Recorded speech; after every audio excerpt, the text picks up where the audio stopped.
what makes this series so special is not only am I able to hear so much beautiful insight and nuanced discussions from our hosts, but also that the fact that I've been introduced to so much beautiful work that's expanded my love for this form of expression that we call poetry. And it's very expressive indeed. Um, from our wonderful guest poets and to the incredible dialogues from our host and from you as well, I think that it's such an insightful and incredible programming that we do here. Um, so before I hand it over to our hosts, I just want to go over a few housekeeping rules. Um, Basically, we just ask that you keep yourselves on mute until we do the Q&A. And then when we do the Q&A, you can either use the raise hand function that will be at the bottom of your screen. If you see reactions, you can click that and you'll be able to click raise hands. And then also you can put your question in the chat and we'll be monitoring the chat as well for questions. So without further ado, I would like to give it over to our incredible hosts, Courtney Marshall and Danez Britton.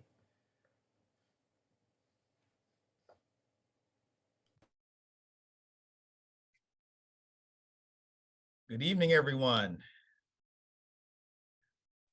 Hi, Dennis. Now, so I'm looking for my co-host. I can't start my video. It says because the host stopped it. I didn't stop it. Oh, so I guess The host has to. the host has Okay, to. now it says it. Oh, there you are. Hello. You can see. I swear I wasn't shirking off my duty. I said, "Oh no, I'm about to talk to myself. That would not be unusual, but usually I don't do it in front of other folks." So. Oh. Cool. Okay, so it looks good. Let me just get it together. Okay.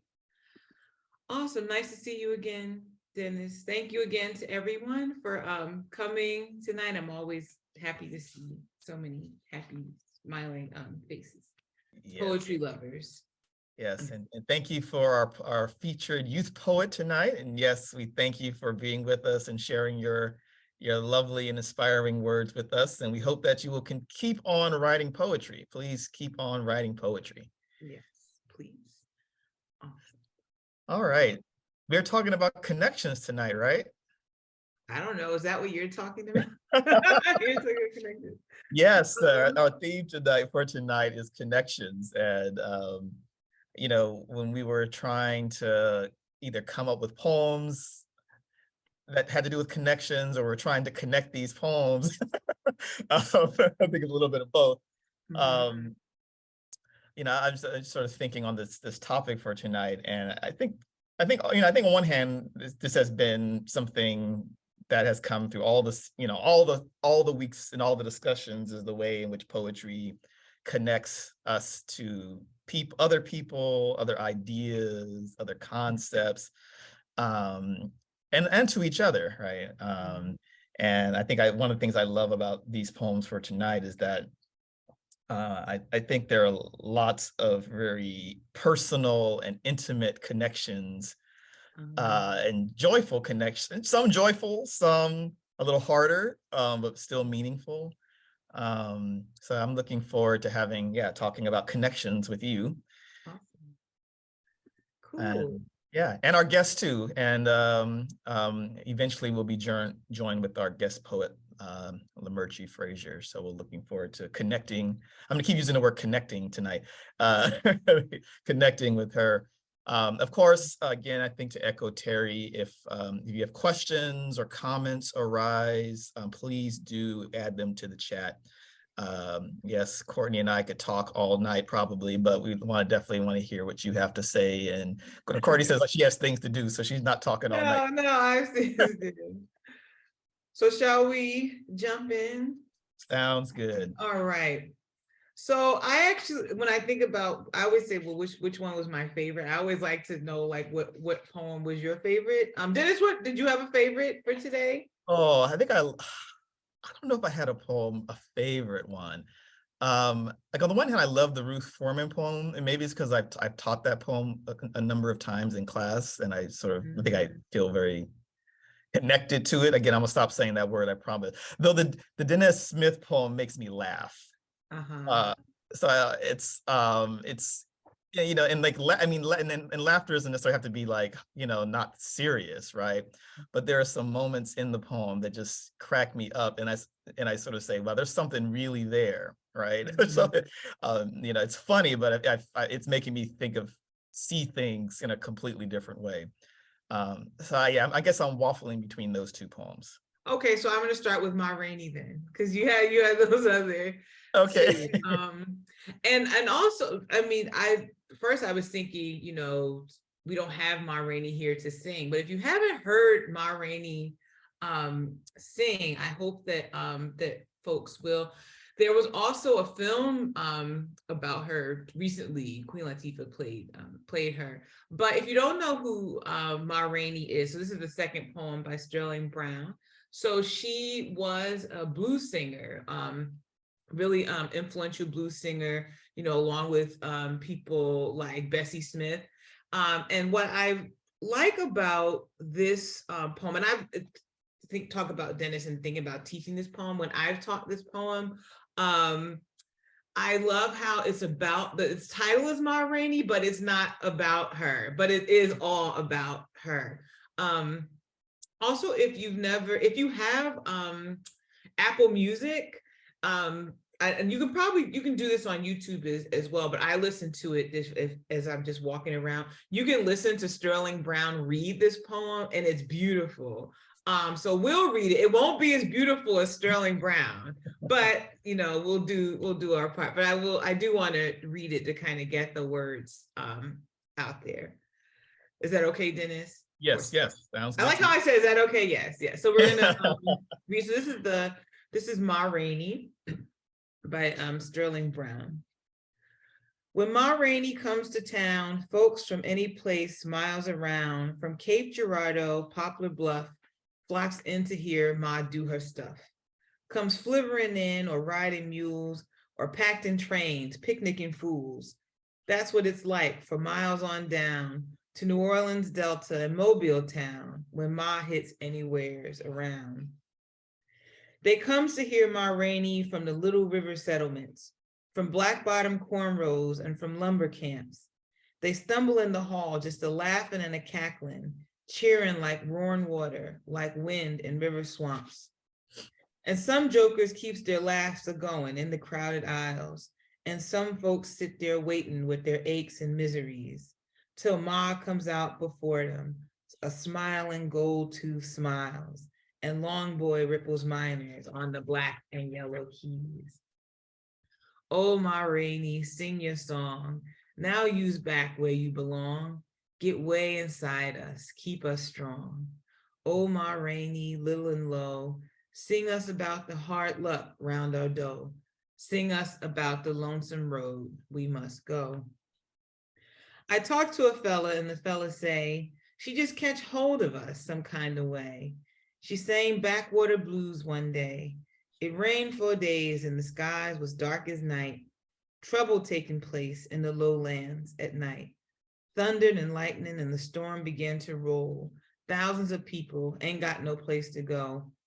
Then I went and stood upon some high old lonesome hill and looked down on the place where I used to live.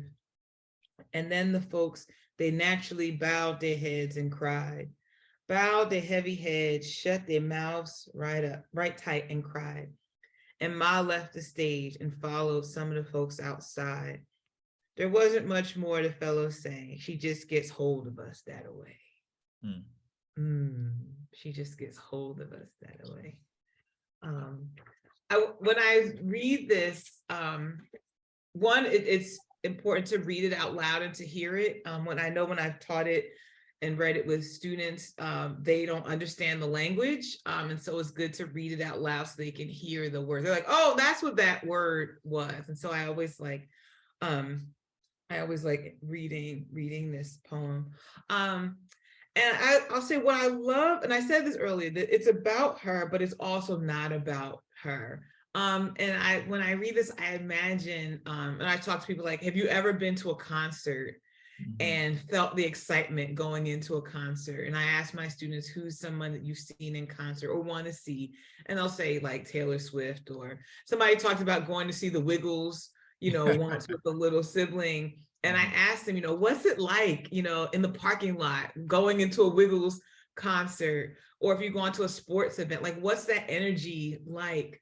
And you look around and how are people dressed? And a Wiggles concert is very different than say a Taylor Swift or Beyonce concert, but you get there and you're all there together, and there's so much excitement. And we talk about, when I look at this poem, I'm drawn in that first section, that people come from all over. And when I talk to my students, I said, well, where do they come from, right? So Cape Girardeau's in Missouri, and Poplar Bluff is in Missouri, and they come to New Orleans, and they go to Alabama, and just imagine all these people coming from miles around. And this beautiful word, flivering, and I make them look it up, and flivering is referring to an old dilapidated car. So they come in these old, well, I guess what we would call jalopies, right? These old cars that like are barely making it, and they ride mules, and they come on trains. And to think about what it must be like to ride on a mule for miles just to see a concert, right? So for me, when I read it, I get a sense, even before she hits the stage, I get a sense of what she means to these people who are coming to see her in this concert. And then when it goes down a little farther, they come from the river settlements, from Black Bottom Cornwall. We talk about like the rich Black dirt. So these are farmers, right? These are people who work in lumber camps. These are people with aches and miseries, and they come for miles, right? In this, all kinds of different transportation, just when they, when they hear that she's going to be anywhere around, not, oh, she's coming to Exeter where I live, or, she's coming to Portsmouth. Like, imagine what it must be like, she comes to New York, and we decide, okay, I'm up here in Exeter, I'm going to New York to see Ma Rainey, and I work all day long, right? And I'm going, right? Yeah. So what do you think, Danez? Yeah, I love your point about thinking about this as like what it feels like to go to a concert like today, right? I haven't been to one in a while, but like the last time I've like at one, you think about, yeah, you're there to see the musician and the artist, but but you're right, it's everything, right? It's the other people who are there, it's the excitement, it's the anticipation, like I'm going to the concert, I'm going to go see da da da da da da. And like the excitement begins, well before the actual event. And so I really appreciated that asking us to think about our own concert going and and making some comparisons to what's going on here. And the other thing I sort of think about here is I love the way in which again, I loved your idea too, that on the one hand this poem is about Ma Rainey, but it's also not about Ma Rainey, right? Because on the one hand, like Ma Rainey definitely has this draw, like she's like this magnet, right? And you sort of like she's there and everyone's just like, I don't care about how, right? Even if I got to go on the packed train, right? Bringing my food, right? Right. So Yes. their own food Because I'm on the picnicking train, pool, or I got to bring my own food, right? I'm going. It doesn't matter, right? Or you said jalopy, uncomfortable mules, right? Whatever it takes to get there, I'm going to get there. So it makes me think like, well, what is it? Again, like of course, becomes what the poem eventually gets to. Like, well, what is it about Ma Rainey that is making people want to move, right, and come from such distances, and even I think even might even be uncomfortable, right? In some ways, again, a packed train is not necessarily a comfortable situation. I've never ridden a mule, but I assume it's not that comfortable if you have to go a long distance. Y'all rode a mule before? I've never ridden them. Yeah, maybe someone who has ridden a mule can shed some light on this. But yeah, the distance, what it takes to get there. But it's the people, right? The poem is also telling us something about the people, right? And what Ma Rainey means to them and what they're willing to do to see her. Um, Mhm. I think I also love the fact that I think there's also suggestion that these are also like, you know, they're on the one hand, I think we can assume that, you know, they're all Black folks, right? And, you know, the dialect, you know, the colloquial speech, uh, sort of helps with us making that sort of connection. Um, you know, you know, but again, I think the different modes of transportation, right? People are coming from, different walks of life, right? Those who can afford a car, right? Even if there's a jalopy, they have a car, right? Mhm. Those who can afford the train ticket, to those who have to take their workhorse, right? Or take their work mule to Mhm. get there, right? And then of course, right, we get the different locations. We get from river settlements to black bottom cornrows, from lumber camps, Mhm. uh, all Black folks, but from different places and, different areas, different walks of life, uh, Mhm. all coming together, right? Mhm. To listen and be together to listen to Ma Rainey. Mhm. Right. And some of them are, it says they're laughing, and then some folks are sitting with their aches and miseries. Yeah. Oh, someone asked the paragraph about the rain and the tumult that causes the folks who are homeless. Oh, yeah. So that's part 4. So in that third line in part 4, it's saying she sang Backwater Blues one day. And so Backwater Blues is a song. And the one that I've heard is the Bessie Smith version of the song. And you can certainly look it up. And so these are the lyrics from the song that she sings, that italicized part. And it was, if I remember correctly, there was a flood, I believe, in Nashville, and this the song becomes a response to the poem. So it's very literally about, it rained 4 days and the skies were dark as night, and it rains and rains, and then there's a flood. And so all these people, so when it says, then I went and stood upon some high old lonesome hill and looked down on the place where I used to live. And so it's a wonderful song for those of us thinking about climate justice and housing justice, that these people's homes are destroyed by this flood. This is all these people, their homes are destroyed and they're displaced by this flood, because they live by the river, they live where it floods. And then what's so I think striking, if we go back to the part about, why people come, it's like, why do people come to see her, to hear her? And it's because if we go to part 3, it says, get way inside us, keep us strong. That's what her songs do. It's, sing us about the hard luck around our door, sing to us about these horrible things that have happened to us. And so in that fourth part, it is heard singing. And like I said, when I've heard this song, it's been Bessie Smith singing it, but singing about this terrible storm that destroyed so many homes and killed people and displaced a lot of people. And again, and it, when I think just about the water, I mean, the poem has the water earlier, when the people come in, they're cheering like roaring water, like wind in river swamps.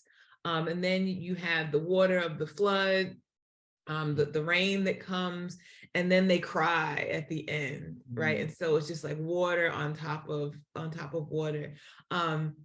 And again, and at the end of the poem, it's she also leaves the stage and follows some of them outside. So there's this connection that she has. She goes, she sings about this, but then we have, after the people cry, says all they can do is cry. They just shut their mouths and cry. And she left the stage and followed some of the folks outside. So there's a way that, yes, she is there and she's on the stage, but she, like, literally she comes off the stage to be with the people, that I think just again shows the power of this music, the power of taking someone's pain and taking this horrible thing that's happened to them and turning it around. And as it says, sing it to us, right? Sing to us about our blues, right? And I think this poem is wonderful. And that's why I love this poem. And I listen to this poem often, just if I'm walking, I want to hear a poem about just the power of poetry, the power of art. And this poem for me does it. Because again, it's about her, but it's about what she gives and how does she enrich them and help them, to keep moving on. Yeah, yeah. I was trying to find the line. I think keep us strong, oh Ma Rainey. Yeah. Little and low, sing us down. She's little. If you I know ever she's a see little. her, she's little, and she has a goal too. So when I do this poem, I show her picture to my students, and I show her with her go to, because that was a big deal, It was. Yeah, like Gus, right? That was a sign. Yeah, like that was a sign of some means. Oh wait, Mimi says the visiting poet has something to say. Oh yes. I just wanted to say that looking at Ma Rainey's life and her wealth, as you were saying, invested in her gold teeth, also points us to a visual canon of what are the signifiers that come along with people who are experiencing the kind of deprivation that is going on, yet surviving, yet showing signs of their incredible ways of being in the know and being in a space that they occupy that is going forward, that is mobile, that is moving. And so when Sterling Brown brings Ma Rainey in this well to us, he is showing us the ramifications of what is visual, yet has its space in the folkloric tradition that brings you this knowledge and coding, because many people might not get that. But as he is able to so poetically point to her gold teeth without it being a dismantling or without it being diminishing, it is so beautiful as he handles the words of the lines of that poetry. And it is such a visual reference. So as a visual artist, I look for these things that bring us the visual and make that active. And he's really very, very proficient in doing that. So I just wanted to chime in on that. I thought, and I was thinking, enjoying your comments. Yeah, and that even the line after in Long Boy is one of the men in her band, Ripples Minors on the black and yellow keys. So this is a piano with yellow key. This isn't this kind of pristine, black and white. And so these little details that are in this poem that helps you see like what the setting is and who these people are. Yes, absolutely. It's really beautiful. I love this poem. I do. I think this is actually a great time to introduce our guest poet. And we, of course, we're happy to have you with us tonight and to join in our conversation. So tonight we have the pleasure of having Lamerchi Frazier with us, who is a visual artist, public historian, and artist, innovator, poet, and holographer. Lamerchi Frazier is also the executive director of creative strategic planning for Spoken Arts, Medicine Wheel, and was formerly director of education and interpretation for the Museum of African American History, Boston and Nantucket. She is appointed as well to the Massachusetts Arts, she is an appointed Massachusetts Arts Commissioner. Frazier has served the artistic community for over 20 years as an award-winning national and international visual and performance artist and poet. And in one life work, Save Me from My Amnesia, with residencies in Brazil, Taiwan, Costa Rica, Africa, France, and Cuba. Her collected works are in the Smithsonian, the White House, Minneapolis Institute of Art, and the Dallas Museum of Art. Her work supports the dialogues that concern social justice and restoration and human and civil rights. And it's a pleasure to have you with us tonight. And I think particularly appreciate, as I'll just echo Courtney, to draw our attention to the visual, right? So we actually, we're hearing these people through Sterling Brown's use of colloquial dialogue, but we're also getting to see them as well. So thank you for joining our conversation. Well, thank you very much. I am so pleased to be here. Thank you, Danez, for that wonderful introduction. Sometime I have to check and see who are they talking about. And I apologize to Jerry for making her nervous tonight. So I will just go right on into what becomes this visual format and poetic speak to that format in my work. I work in series, and this series that I have now adopted called Scream by Scream, I Break My Silence, speaks to social justice and restoration, and hopefully engenders some thought about where we are today. Scream by scream, I break my silence. And when he asked, where is everything? And why is everything upside down? We turn around. Image 1. Doorknob and nail in Kesey's street maggots. Dangle carrots. A young man faces the bling, bling, bling surreal allure of ghost-like superfly car. The ride, he empties a gun to get there. He, real jewel, exchanged for gold chains around his neck. Anchors lust, desire, want. At the crossroads dances Eshu, the god of chance, plucking strings of empty music on an angry crossbow. His mama singing, scream by scream, I break my silence. Scream by scream, I break my silence. Because his morning just blew up. Lullaby and good night. Image 2. Deep, deep, deep, deep in the night. His father's howl in bonds of slavery across centuries. Machine gun track screams his kidnapped pain. Snaps hands in the air into future bullets heard by generations of 400 tears swapped for 400 years of wave your hands in the air, like you just don't care.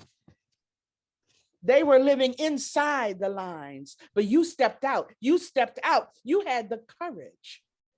Somebody had to hear the screams.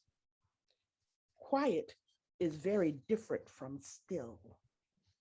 Scream by scream, I break my silence. Scream by scream, I break my silence. Image 3.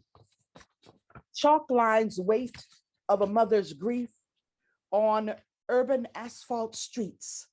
Block after acidic block, seeing holy, holy traces of her child, my child, our child, anybody's child.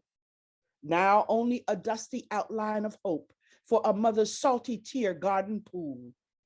Seen in the mercury of 10 million watching eyes float the words, 4 black body bags auction for 4 yellow citrine kites.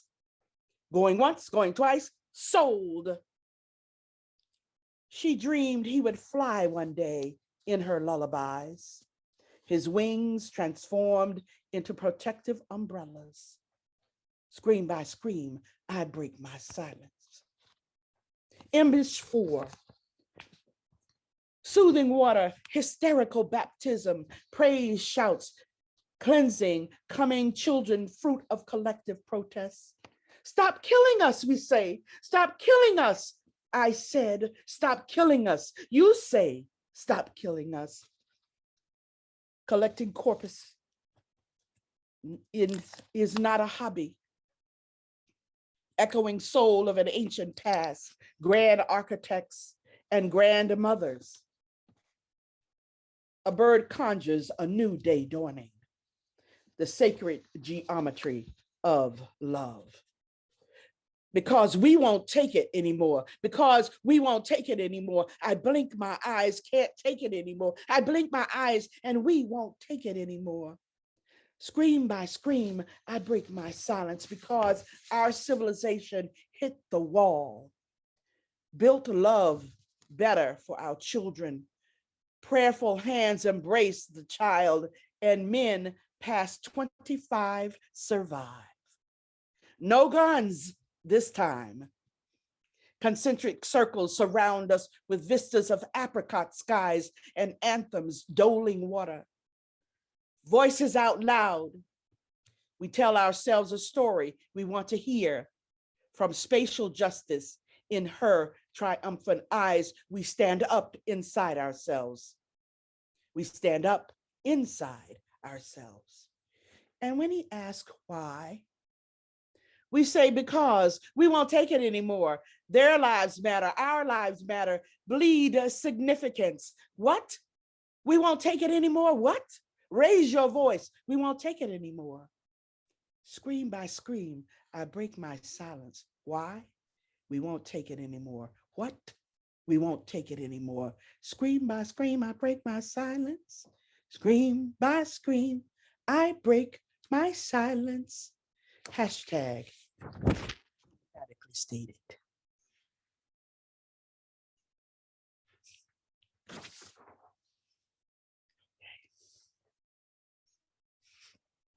That is a piece from a group of poems that I have had around our survival, our urban challenges, our rising to the height of awareness. Some call it woke. I think that some of us are awakening and some of us are insomniacs as we plow through our circumstances.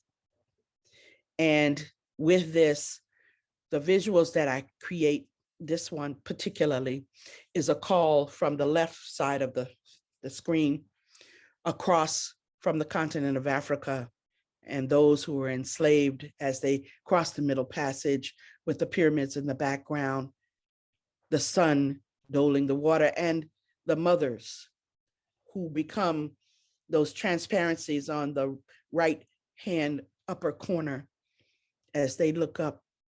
There are thousands of them, tens of thousands, maybe millions, that are witnessing their own children having this problem of being lured into what is a death. As we look at the bottom of this image, we see a gun, we see the chalk lines around a body. And so it is with this kind of inspiration that I look at our children and how we are desperate at this point to have them be in a well of knowledge. And so the second image here is one where the hysterical baptism is happening on the left. The embrace of the mother holding her hands becomes the solution, one of the solutions. The first image that you saw was the question, and this one has to do with the answer as we protest a new day dawning, and the birds help us to understand nature and its relationship to us.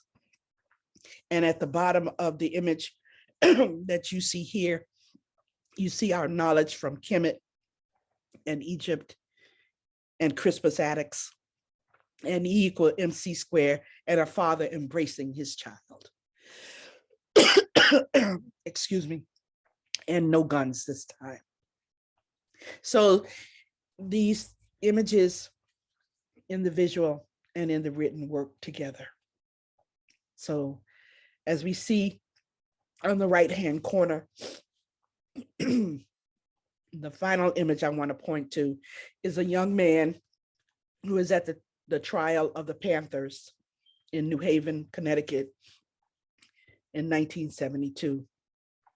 He has mounted a Greek sculpture outside the court, and he has raised his powerful fist against the wind. This is what I wanted to share with you tonight. So thank you. Wonderful. Thank you so much. Thank you so much. And that your line, a hysterical baptism, really sort of stood out to me. So I was happy to hear you talk about that. And it also reminded me, because we also just finished the Rainey poem, and there's Yes. the image of the flood, right? And Yes. it does remind me that, you know, water, right, clearly has such a significant, it's a significant symbol, and it, you know, it has a significant cultural, right? And it's so different, right? Because it's the water of the Middle Passage, it's the water of baptism, it's, you know, it's the biblical waters, right? You know, it's, you know, I think the waters that are associated with birth, right? Yeah, I think there's a question about, I have a question for you, maybe about the water, but maybe more broadly. Like, I also noticed all the colors, clearly in the image, but just so many colors in the poetry itself. And you know, you have the image, refer to the images in your poem. I don't know, maybe it's an unfair question, but which comes first, the image or the poem, or the poem or the image? Well, in some instances, the poem comes first, because it absolutely, thoughts are what feeds the visual images that emerge. And in this one, we were doing a project called Kids Killing Kids. It's a phenomenon that we as artists were trying to bring some attention to, that there's this absence of love. Mel King, who is one of our civic leaders here in Boston, speaks of love being the question and the answer. And when we think of the recent young boy at 6 years old entering into his classroom with a 9mm gun and shooting his teacher, that this is a present moment. This is a moment for us to pay attention, for us to look at this idea of what is happening and what is the solution. And as we come to this image that you see with the mother caressing her child's face, that there is no substitute for that kind of nurturing and for that kind of care. And had that 6-year-old boy had that kind of care, maybe the incident would not have happened. So there are many things that feed into the poetry: being present, understanding past, present, and future, and looking at what are the tenses. In one of my poems, I introduce ideas with tense being the leader: past tense, present, past tense, present, future tense. What are these places and spaces that we live simultaneously? So as I'm thinking about those words, many times the images come. We live in them as these words emote the power of suggestion, the power of words, and the power of art.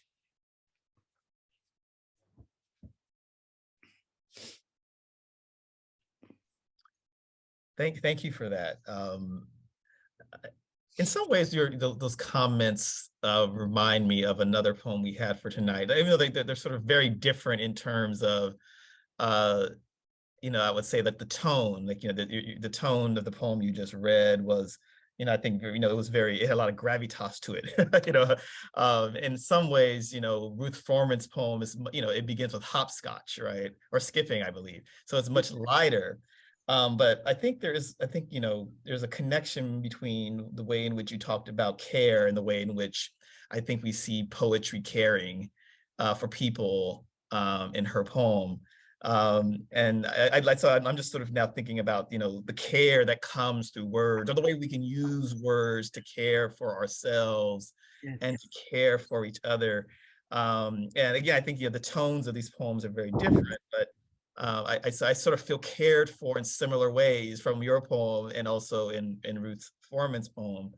Let me go ahead and read Ruth Foreman's poem, and then of course we can have a bit of a conversation about this one as soon as I find Ruth Foreman's poem. Here it is. All right, I'll go ahead and read it. Poetry should ride the bus.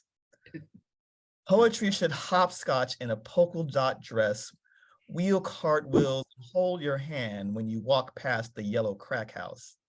Poetry should wear bright red lipstick and practice kisses in the mirror for all the fine young men with fades shooting craps around the corner. Poetry should dress in fine plum linen suits and not be so educated that it don't stop in every now and then to sit on the porch and talk about the comings and goings of the world. Poetry should ride the bus in a fat woman's Safeway bag between the greens and chicken wings to be served with Tuesday's dinner. Poetry should drop by a sweet potato pie, ask about the grandchildren, and sit through a whole photo album on an orange plastic covered lazy boy with no place to go. Poetry should sing Red Revolution love songs that massage your scalp and bring hope to your blood when you think you're too old to fight. Yeah. Poetry should whisper electric blue magic all the years of your life, never forgetting to look you in the soul every once in a while and smile. I mean, I love this poem. And I think in some ways it reminds you too, there's so many colors in this poem and patterns. Anyone remember? Yes, I remember plastic covered couches. Grandma had them, aunties had them. Yes. If you had a nice couch, there was going to be some plastic on it. Remember our skin sticking to it when we wore Oh, shorts. yes. I remember hot summer and plastic couches, or plastic covered couches, rather. Yes. I feel like her work really makes poetry a character, a moving thing. Brian Stevenson recently said about hope should tap you on the shoulder. It should wrap you around. And so this idea that the words that have not been personified become persons, become moving things, is so encouraging in terms of the way language can envelop us and teach us something and carry us on a journey. So I really appreciated her poetry, taking us on that journey and riding the bus. Yes, and that's true imagination and true genius. It makes me think too about personification as a tool, as a poetic device. Yes. And there's so much power in making, as you said, making poetry a character, a moving thing, but making it a very particular type of character here, that it is a familiar, in some places it felt young, like a young woman. In other places it felt like an old friend. This, as it says, the dressing in nice suits, but still not so educated that it's, disconnected from the community, disconnected from the folk. That it has, as it says, it sits on that plastic covered lazy boy with no place to go, that it's so important for this character to be in community with everyone, even with children. In that first, when I think of that in that first stanza, this playfulness, this hopscotching, and holding your hand as you walk by, and that kind of, in that protective sort of gesture. So that's why I also think I also love this poem for those reasons. I do Because I too. think about, again, when we teach and we read and we say, well, who sees themselves reflected in the poem? Who sees their reality, the things, the cultural references that they know, like this blue magic. I was thinking, or the scalp massages, as you said earlier, the plastic covered sofa, or a grocery bag with greens and chicken wings in it. And how important it is for people to see themselves reflected in poems, as well as other people who don't have these experiences, to be able to look into another type of environment. Mm. In terms of personification, let me see if I can bring up one more image that might help us to see that kind of I hope I have it right. Mm. Mm-mm. There's probably somebody somewhere who still got plastic on their couch. There probably is. Somebody in this meeting right now, you're sitting there and you're like, they're talking about me. But the sense that, these couches, or, having that dining room that nobody can go in, or that China hutch that nobody can touch, right? The sense of like, it feels very old, but somebody has it. So it's still a thing. I know it's still there. Yeah. Okay. Can you see the image that I have now on the screen? Yes. The idea of personification of a word was what pushed this piece for me. Draped in clothing called caution is this young man who is vulnerable to what is going on, yet he may be warning you to be cautious. He is in a well of caution. And so the cuidado is the Spanish. So it's a bilingual garment of caution that he is wearing. So caution as a word becomes a garment. And so I just wanted to say that this piece for me was to embody this idea that there is a two-edged sword to the kind of caution that young Black men experience as they go about every day. I'm a mother of two Black men, and there were times when I, as a mother, would sense the danger that they may be facing, and that they always had to be watching their backs and looking over their shoulders. And during the period of COVID and this pandemic of racism, we have seen the amped evidence that there is always lurking this idea of caution, that there is a warning. And so this particular piece,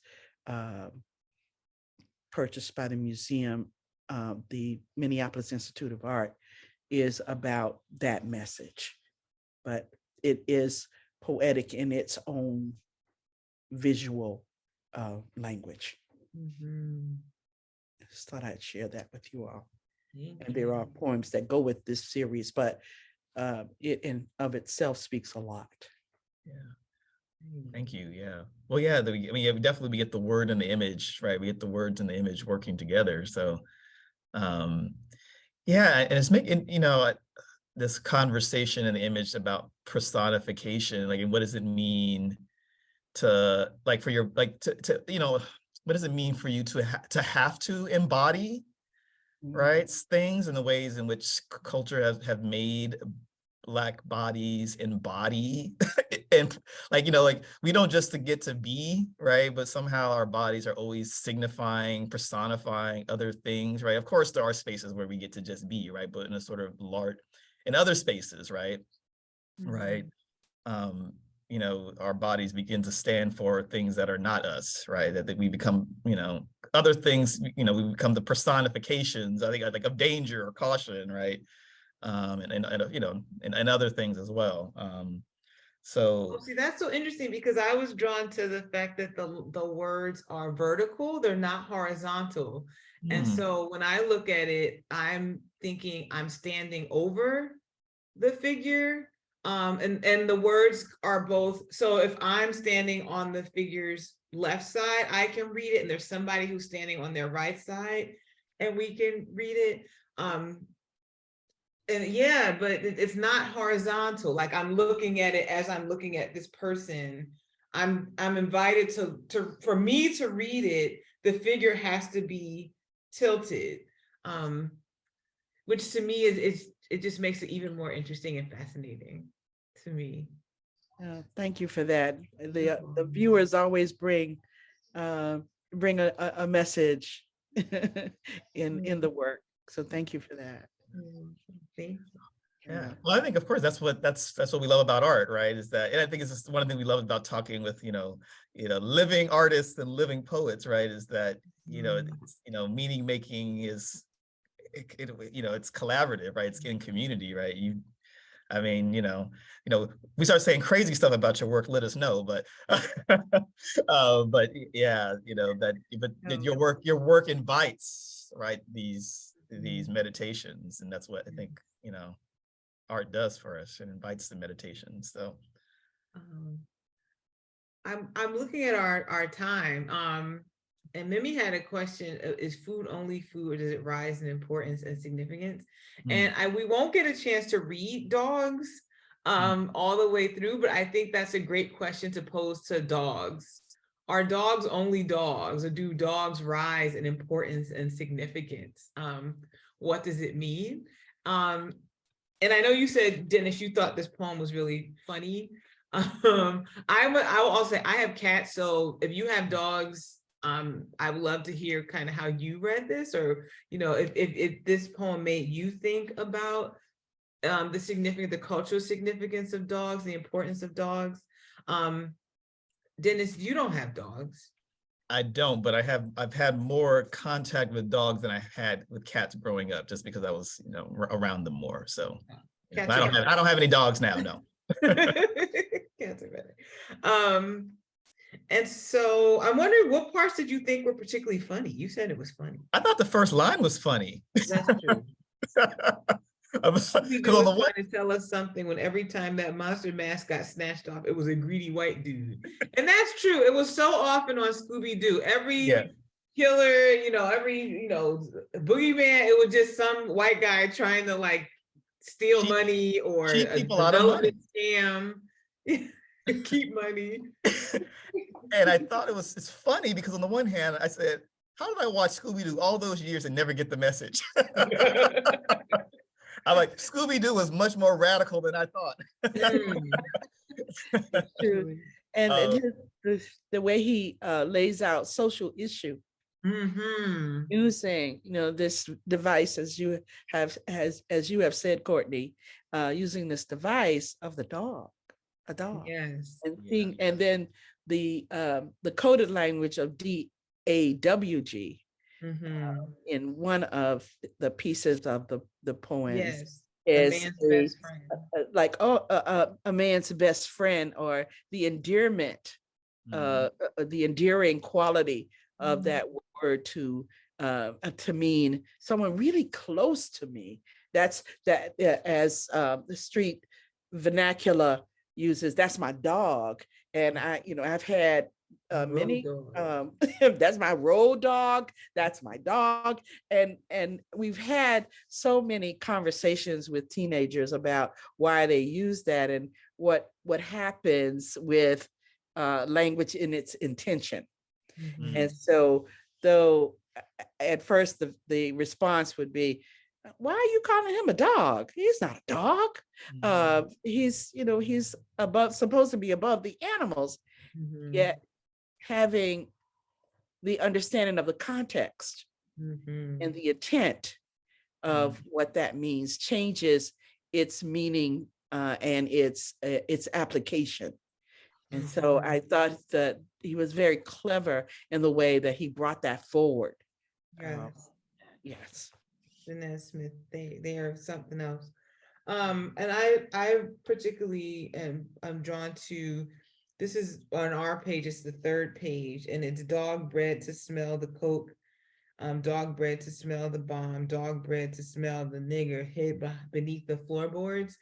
again, when we think about like connections to the racial history of dogs, Yes. the ways that dogs were used as extensions of state violence, whether it's patrollers, people trying to catch enslaved folks, certainly those really famous photos of civil rights movement marchers being attacked with dogs. The dogs become this extension of the person, of the racist person behind them. And it also it made me think of this article I read, and it has to be a few years old by now, and it was called something like Who's Best Friend? And it was, I believe it was a sociologist, one of those types, and they were looking at a neighborhood and seeing how people were using dogs to enforce like racial division. And so, for example, dogs are used as I have a dog, my dog is going to be friends with your dog and we're going to meet. So dogs become in a neighborhood a way for people to come together and make friends. But there are also ways that I think, one, given that history, right? So if like Black people see dogs off leash, they're like, wait a minute, like go get your dog. But or dogs become a way that are barriers to being out in the neighborhood. Like I can't walk in my neighborhood freely because either your dog is pooping and you're not keeping it on leash, or you're not cleaning up after your dog, or dogs are being used to intimidate, dogs are being used for security reasons. So this history that we have, this long history of dog, and there was a part in that article about gentrification and how that your neighborhood is getting gentrified when you start seeing people walking dogs in the neighborhood, and these kind of different racial ideas about do your dog sleep in the bed with you? Do you kiss your dogs? There are these, if you've never seen, I'm in a lot of, because I have cats, these wonderful Facebook groups about how, like, does your cat or your dog, does your dog know that he's Black? So if you're Black and you have a dog, that dog is Black, and there are Black rules in a Black home. Like that dog is not licking you in the face. That dog is not licking your. I went to somebody's house one time. I will never forget this. We ate dinner.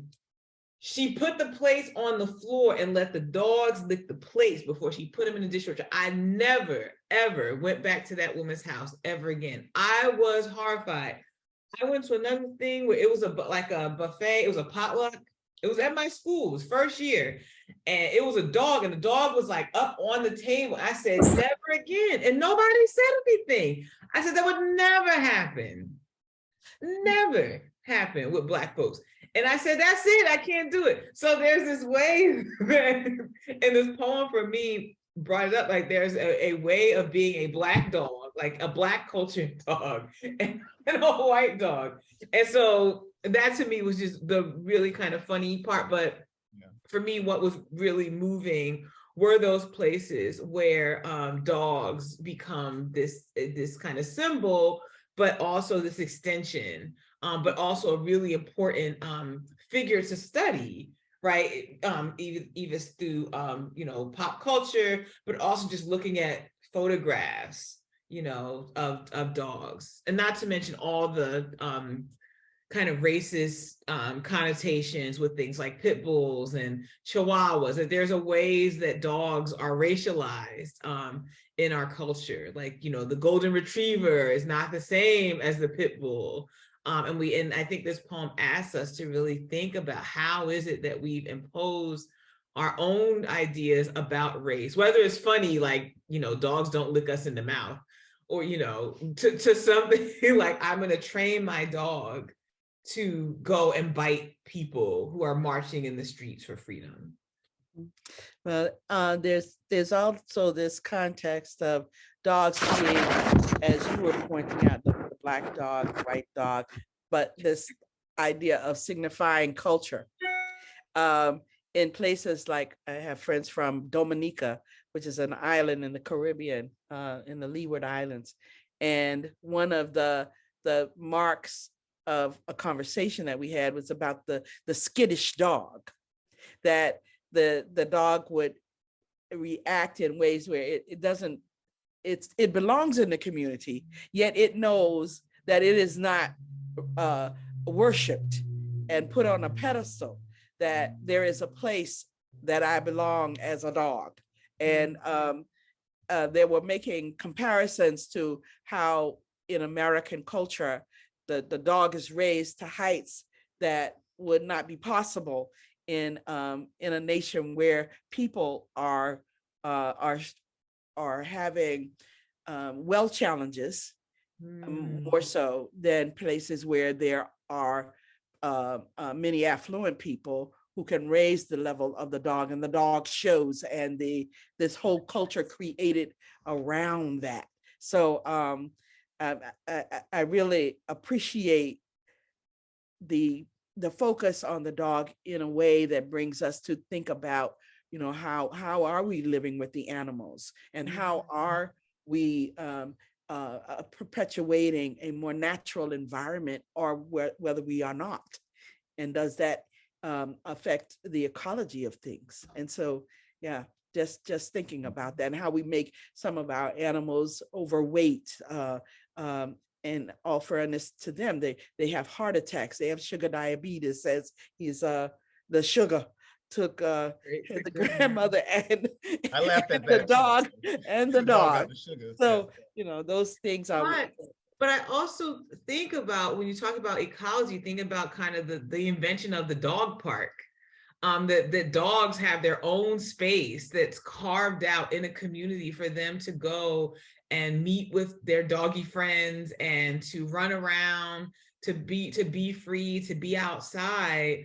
And at least in this poem, and I think probably in the larger culture, we can think about the ways that that's not true for all people, that not all people even have public parks or safe places to walk, or just the areas that are designed for them, that they don't have to share, or or feel like they are not made to feel welcome in. So even thinking about Black people moving in public space, as he talks about here, I too have been called boy and expected to come and kneel.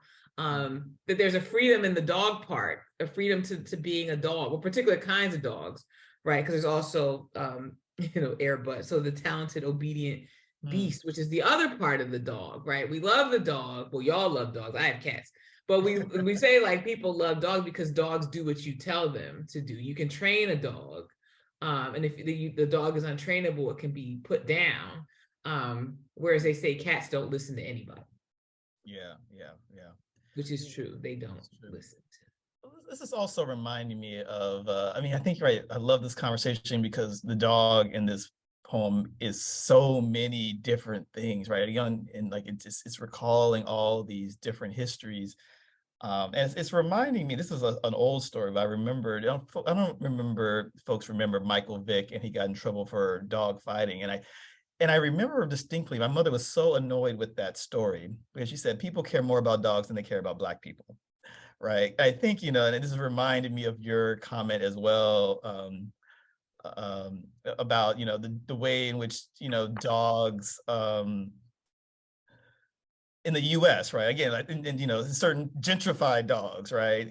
They have their own beds, right? They have their, they have food that's is sometimes better than the food I eat. They can go to Whole Foods and buy the dog food that's in the refrigerator, right? That's like, fresh and organic. And there's a way in which, like, why is it? And again, like, this is not at all to say that we should treat dogs any old kind of way, right? But there is a way in which we can sort of see that our priorities messed up, right? In terms of the types of meanings and care. Again, like, I know people love their pets, and this is not about people loving or not loving their pets, right? But we can sort of see the types of treatments and care that people have for pets, and strange pets they don't even know. Oh, let me kick the dog, da, da, da. Right? And can't extend that same type of care, right, and love and compassion for their fellow human being, right? Their fellow humans on this planet. So, I just love, your conversation reminded me of, of also that comment that my mother made, and the way in which, it also reminded me of the fact that my grandmother would feed her dog whatever she was eating too. If she was eating cornbread, the dog was eating cornbread. I think that is, and that's very true. Like, I'm not trying to buy special food for the dog. The dog eat what we eat. Right? Yeah. Well, I think we have a little bit of time. We can definitely keep talking about this poem, but we definitely want to invite questions from our audience. So I know I did see I think I saw a comment earlier about the difference between Lassie and Sounder, right? And I also took note of that poem because I remember Sounder made me cry when I was a kid. You know, and you know, that's such a moving story. But what is Danez Smith getting at when they say that, you know, I have to look up the exact line, but there's the preference for Lassie over Sounder. And maybe Courtney's point about the racialization of different types of dogs also gets to that, right? That Sounder was a working dog, right? You know, why does Sounder make you cry? Maybe because maybe people don't know Sounder. Oh, I don't want to ruin the end of the story though. Spoiler alert. If you don't want to know what happens at the end of Sounder, plug your ears, mute me. Oh, you know, well, everybody knows dead dog stories will pull at your heartstrings, right? You know, Sounder crawls up under the house at the end and just sort of peacefully dies. And I think about it now and I want to start crying. So I want to don't cry. I remember that, yeah, but it's a story I remember from a kid, and that story made me boo-hoo when I was a kid, and I might still boo-hoo as an adult. So, but we see that line Danez, about a dead dog is a hero too. Sorry, I'm piping in on the Sounder story because the dog was the Black kid's best friend. Yeah, you know, and took care of him all throughout the whole movie, and saved him from all of everything. Everything throughout the whole show. So when he died, it was like very traumatic. You know, right. It was everything that led up to the death of the dog. The difference between Lassie was out saving everybody, but he wasn't really connected.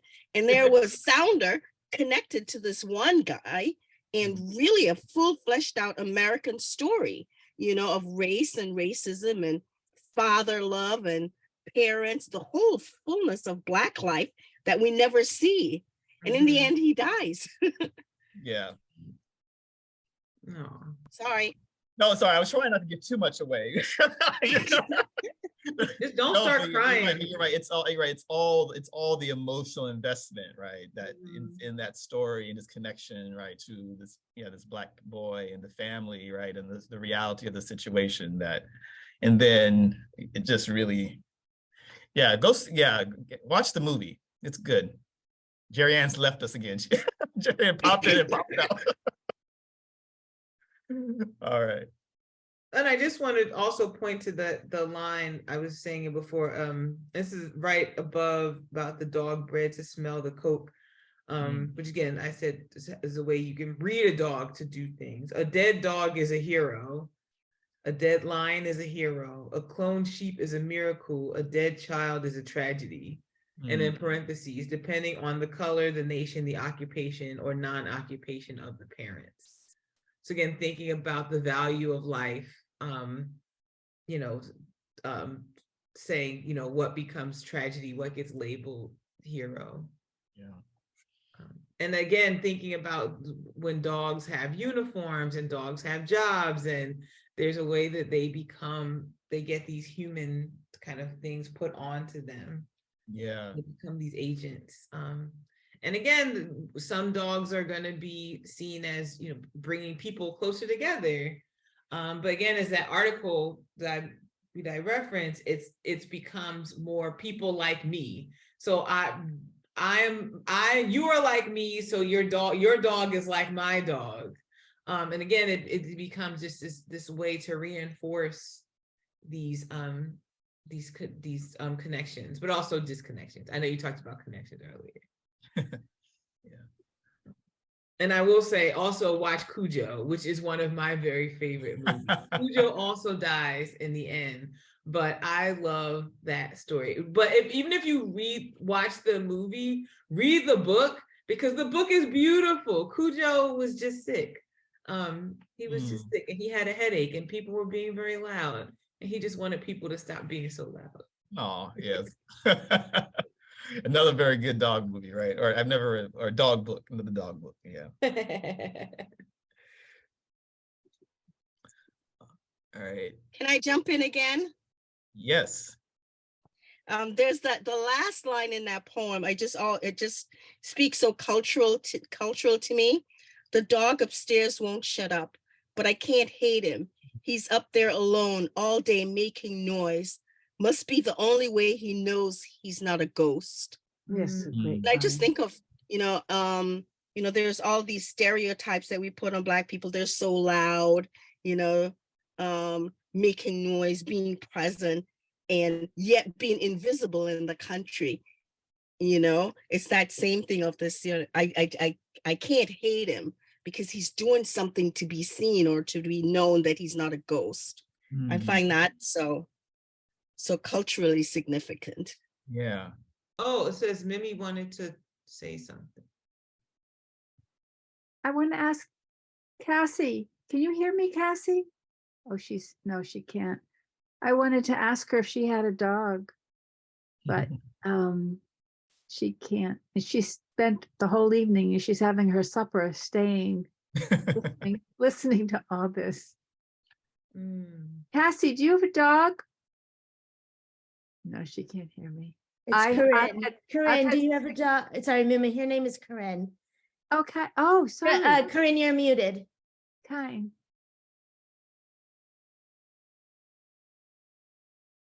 Okay. Well, we'll find out another time. We'll find out. You can put it in the chat if you can't figure out how to unmute. Thank you so much for that and correcting me. Thank you. Yeah. I'll put it in the chat. It also, now I want to go and I want to read this poem some more. I was trying to think. There's a poem I read and I can see and it was about someone Black, and I believe they're being detained by the police, and they look over and they see ants and they think about how ants are small and ants are Black and ants are left to kind of live their lives. And again, it's this beautiful, just really striking moment of seeing an animal in that way. Again, it makes me think too about, and I guess I do wonder, like, who here has dogs and has thought about dogs in this way? Yeah. What is history of dogs? Suzanne raised her hand. Hi, Suzanne. I won't buy a dog from a breeder. I always find a dog that needs a home. I've never thought about dogs in all these different ways at once. This has been really great. It's amazing. Yeah. This is just also another point in the poem that it also, one of the things I think that we see Danez Smith also playing with, there's so many cartoons with dogs in them, and young adult stories, right? Because we get Scooby-Doo, we get Lassie, we get Sounder, we get Cat Dog, we get Airbud, right? So there's also all the sorts of childhood, young adult lessons that we learn, right? About dogs, right? From like young adults stories and movies and books. And like on one hand, like it almost seems like maybe we need to think more about those. Again, I can't, I'm still focused on Scooby-Doo. I'm like, Scooby-Doo was deep and I didn't even know it until now. But but I think there's these other, it allows for us to think about, ask these questions about what these other dog stories were teaching us, and we might have missed the lesson, right? And maybe the lessons weren't always good lessons, right? I think, the difference between Lassie and Sounder, right, is one thing. I mean, I think the interesting way in which Danez Smith uses Cat Dog, right? And I didn't know Cat Dog, I had to look it up, but it's like, I guess it was a cartoon in which there was a cat and a dog, they were conjoined twins. Yeah, so I had to look it up.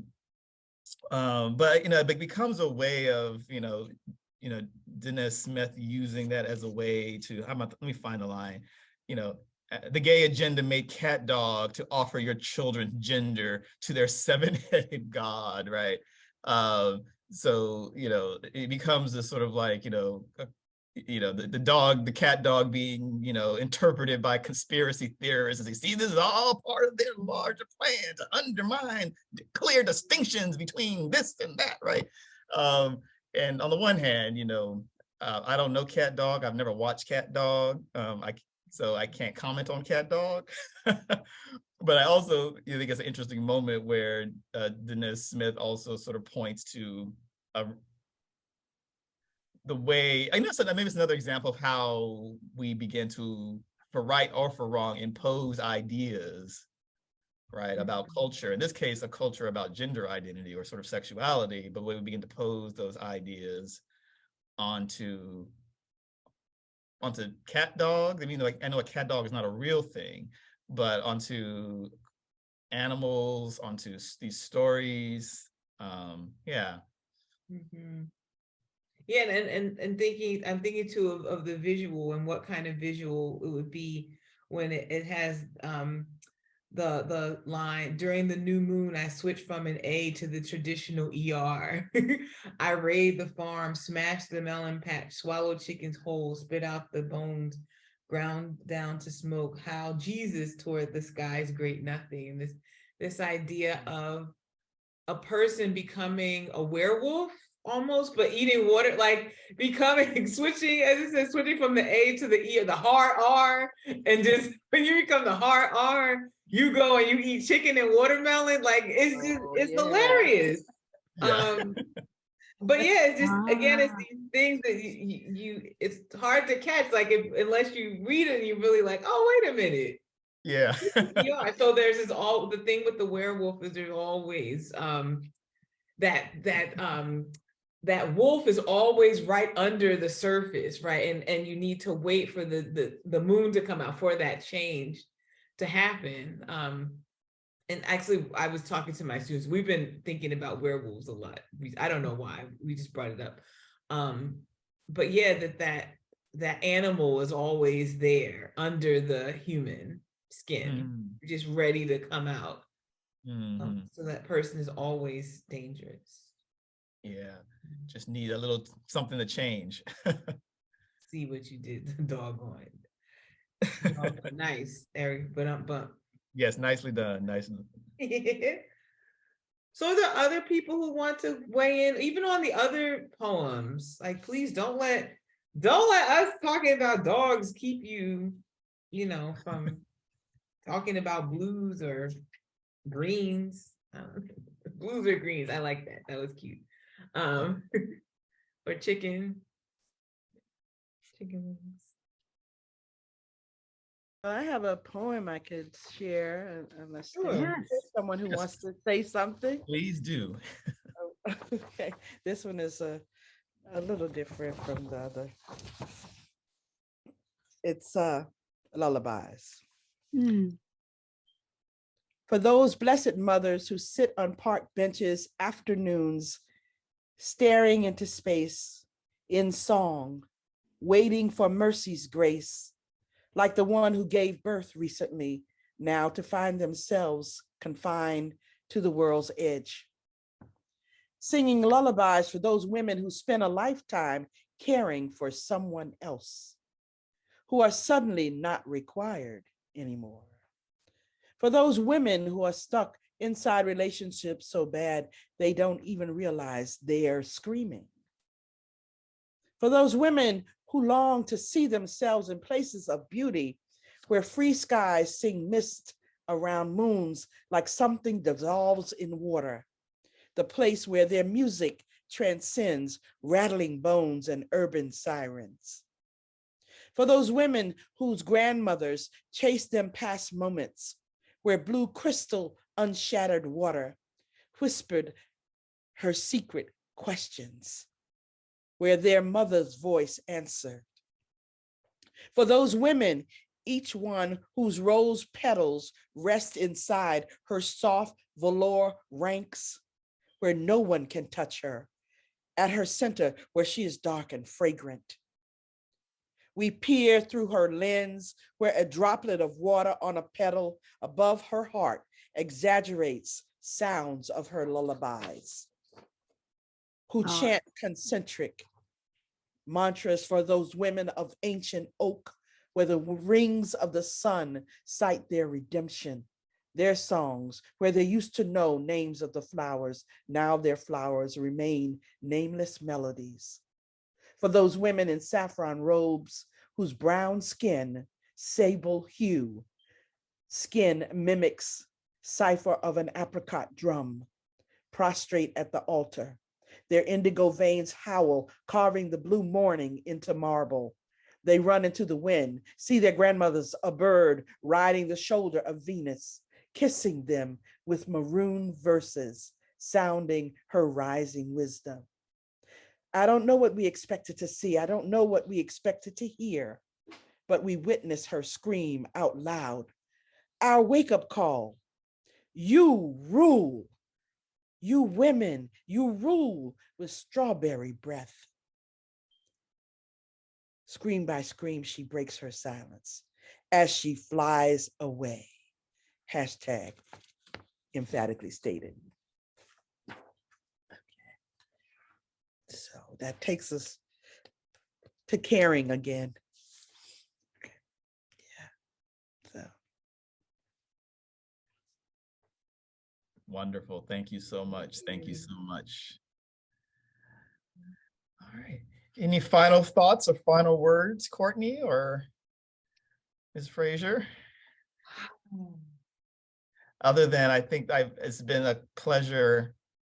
This whole series has been a pleasure, and it's been definitely a pleasure to be able to talk with you and learn from you and listen to your poetry and see your images, Ms. Frazier. So thank you for joining us tonight. And I'm not trying to cut down the conversation, well, we're about out of time anyway, so maybe it's. Thank you. Thank you for having me. So much. Thank you so much. Certainly my honor to be with all of you. And yes, thank you. Wow.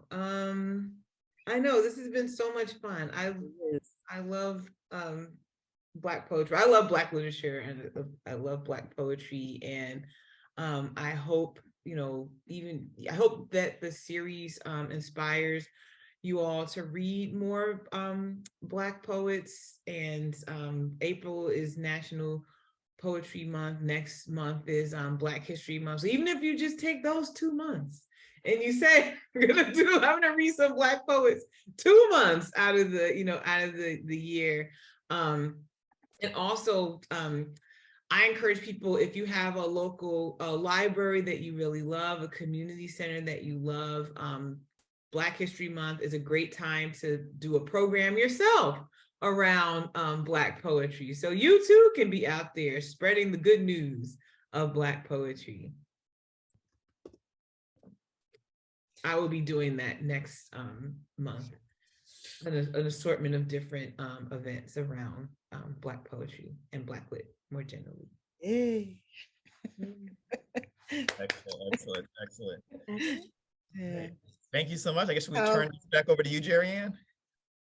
I guess so. I guess I'm up. And geez, I just really want to thank our hosts, Danez and Courtney, for really being so gracious with their time, their knowledge, and for sharing with us their love of poetry, of the words, and of Black poets. We've been on a journey for 3 months, once a month, looking at different Black poets who we've explored different, how Black poets have used language to talk about their joys, their challenges, their vulnerabilities, and their discovery. And Lamerchi was really, I want to thank you for sharing your art and your verbs.